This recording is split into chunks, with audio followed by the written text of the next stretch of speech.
अशा पद्धतीचं हे लोणचं आपलं तयार झालेलं आहे, पाहू शकता. अगदी सहज, सोपं आणि करायलासुद्धा बिलकुल याला वेळ लागत नाही. अशा पद्धतीचं हे लोणचं करायचं असेल तर तुम्ही व्हिडिओ हा शेवटपर्यंत पहा, म्हणजे तुम्हालासुद्धा कळेल की हे लोणचं कशा प्रकारे बनवलेलं आहे. आणि हे लोणचं आपलं साध्या लिंबाचं नाही, तर हे एक गळलिंबूचं लोणचं आहे. तर नक्कीच ट्राय करा. आणि यापासून खूप आपले आयुर्वेदिक असे उपयोग आहेत आणि पोटाचे विकार यामुळे खूप सारे फायदेसुद्धा आहेत. तर नक्कीच हे लोणचं ट्राय करा. आणि चॅनलवरती नवीन असाल तर चॅनलला सबस्क्राईब करायला विसरू नका. चला आता कुठलाही वेळ न घालवता आपण ह्या रेसिपीला सुरुवातही करूयात. आणि अशा पद्धतीचं लोणचं तुम्हीसुद्धा बनवा. नमस्कार. आज आपल्याला थोडीशी आयुर्वेदिक ही रेसिपी करायची आहे. तर त्यासाठी आपण हा गळलिंबू घेतलेला आहे, पाहू शकता. आणि हा खूप मोठासुद्धा आहे. यापासनं आपल्याला लोणचं बनवायचं आहे. तर आपल्याला आणि हा गळलिंबू खूप खूप आयुर्वेदिक आहे, कारण यापासनं आपल्याला भरपूर सारे फायदेसुद्धा आहेत. त्याचप्रमाणे आपल्या पोटाचे सर्व विकार दूर होतात. आणि आता आपण एखाद्या वेळेस याचं शरबत जर केलं तर एकाच वेळी पिऊ शकतो. तर आपण याचं लोणचं बनवूयात, म्हणजे लोणचं आपल्याला हा नेहमी खाता येईल आणि हा आपल्याला 1 महिना आरामात पुरेल. तर चला आपण आता गळलिंबू किंवा इडलिंबू याला असं म्हटलं जातं, तर याचं लोणचं करूयात. आणि लोणचं करत असताना आपल्याला कशा पद्धतीने बनवायचं आहे हे सुद्धा मी तुम्हाला सांगणार आहे. तर अशा पद्धतीचा तुम्ही हा इडलिंबू किंवा गळलिंबू घ्या. आणि आता याला कट करून सुद्धा घेऊयात आपण. कट करत असताना आपल्याला ह्या साईडचं असं कट करून काढायचं आहे आणि इकडच्या साईडने सुद्धा आपल्याला हे कट करून साईडला काढायचं आहे. अशा पद्धतीने हे टाकून द्या. आणि आता उभ्या साईजमध्ये हा आपल्याला लिंबू कट करून घ्यायचा आहे.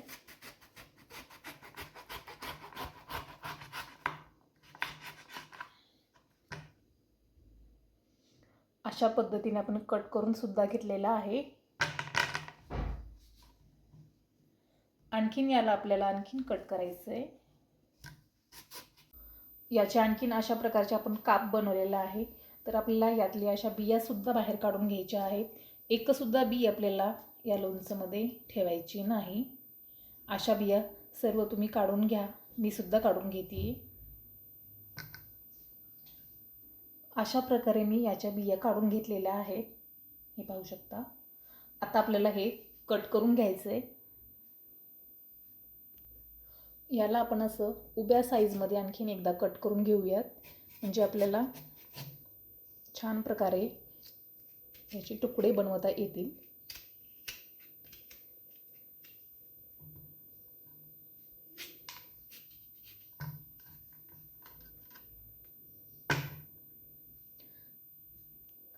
याचे आणखीन आपल्याला थोडेसे बारीक तुकडे बनवून घ्यायचे आहेत, हे अशा पद्धतीने.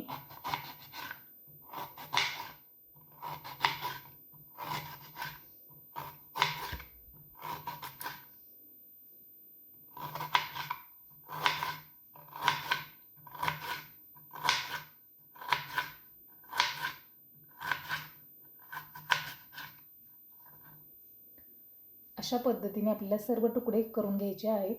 आता हे सर्व लिंबू मी असे कट करून घेते. इकडे आपला हा लिंबू सर्व कट करून झालेला आहे, पाहू शकता. आणि हा एकच लिंबू आहे, पण खूप मोठा होता, मोठ्या साईजमध्ये. तर आपण हा असा बारीक बारीक एकदम कट करून घेतलेला आहे. आणि अशा पद्धतीने जर तुम्ही सुद्धा लिंबू हा कट करून घ्या. चला आता आपण लोणचं बनवूयात. छोटे छोटे असे काप बनवलेले आहेत. तर चला आपण आता लिंबूचं लोणचं बनवूयात. आणि हा लिंबू आपण एका भांड्यात काढून घेऊयात. फोडी यामध्ये काढून घेऊयात.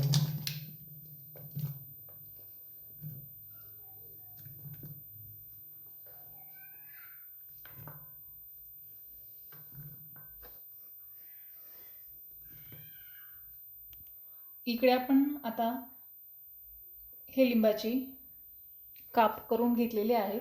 तर यामध्ये घालायचं आहे आपल्याला हे जिरं पावडर. जिरं पावडर हे अर्धा चमचा घालू शकता तुम्ही.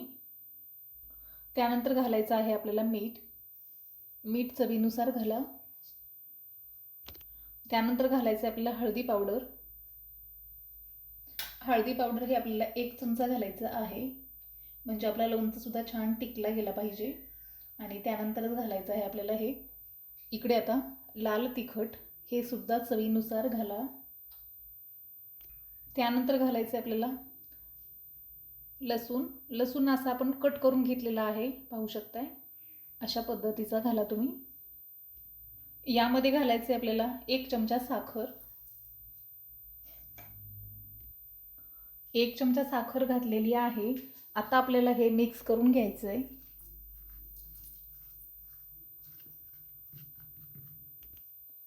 इकडे आपला हा लोणचं मिक्स करून झालेला आहे, पाहू शकताय. यामध्ये आपल्याला तेलाचा वापर करायचा नाही. हे अशा पद्धतीने आपण मिक्स करून घेतलेलं आहे. इकडे आपलं हे लोणचं अशा पद्धतीने आपण एकदम छान असं बनवलेलं आहे आणि हे मिक्ससुद्धा करून घेतलेलं आहे, पाहू शकताय. अगदी आपल्याला सहज सोप्या पद्धतीने हे लोणचं बनवतासुद्धा येईल. तर आपण आता याला काचेच्या भरणीमध्ये स्टोअर करून ठेवू शकतो आणि 1 महिना आरामात याला खाऊ शकतो आणि सर्व आपल्या पोटाचे विकार किंवा आपल्याला जे विटॅमिन कमी आहेत ते यातून मिळतील. तर नक्कीच हे लोणचं ट्राय करा आणि चॅनलवरती नवीन असाल तर चॅनलला सबस्क्राईब करायला विसरू नका. बेल आयकॉनला प्रेस करा आणि नक्कीच हे लोणचं ट्राय करू शकता. धन्यवाद. भेटूयात आपण नेक्स्ट व्हिडिओमध्ये.